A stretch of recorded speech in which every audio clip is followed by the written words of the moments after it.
Salut les passionnés d'histoire. Aujourd'hui, on plonge dans un épisode choquant de l'Afrique post-coloniale.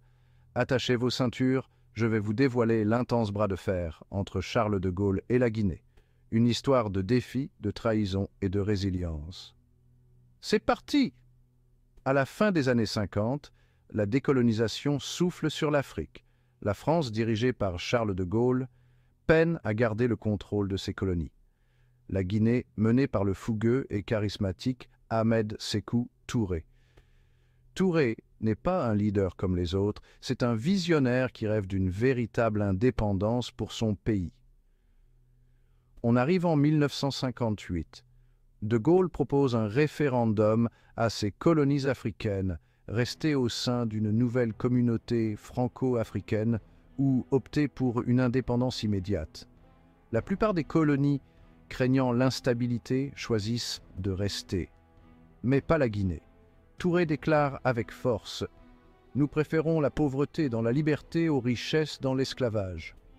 La Guinée vote massivement pour l'indépendance et c'est là que les choses se gâtent. De Gaulle, furieux du choix de la Guinée, décide de leur donner une leçon.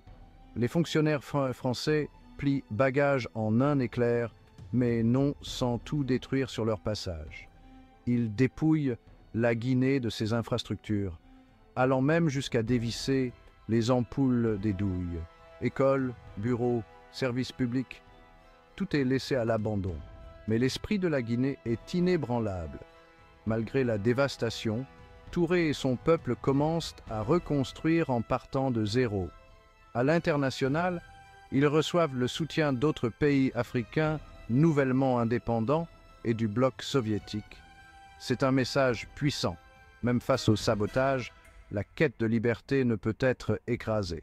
La réaction brutale de Gaulle se retourne contre lui sur le plan diplomatique. Elle dévoile les méthodes impitoyables que les puissances coloniales sont prêtes à utiliser pour garder le contrôle. La résilience de la Guinée inspire d'autres nations africaines à se battre encore plus fort pour leur indépendance. C'est un tournant dans le mouvement de décolonisation. Alors, quelles leçons retenir? L'histoire de Gaulle face à la Guinée témoigne du pouvoir inébranlable de l'autodétermination.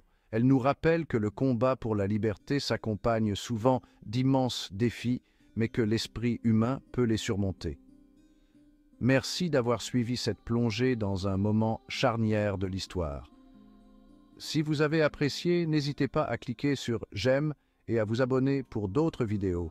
À la prochaine, continuez à questionner, continuez à apprendre. On se revoit bientôt.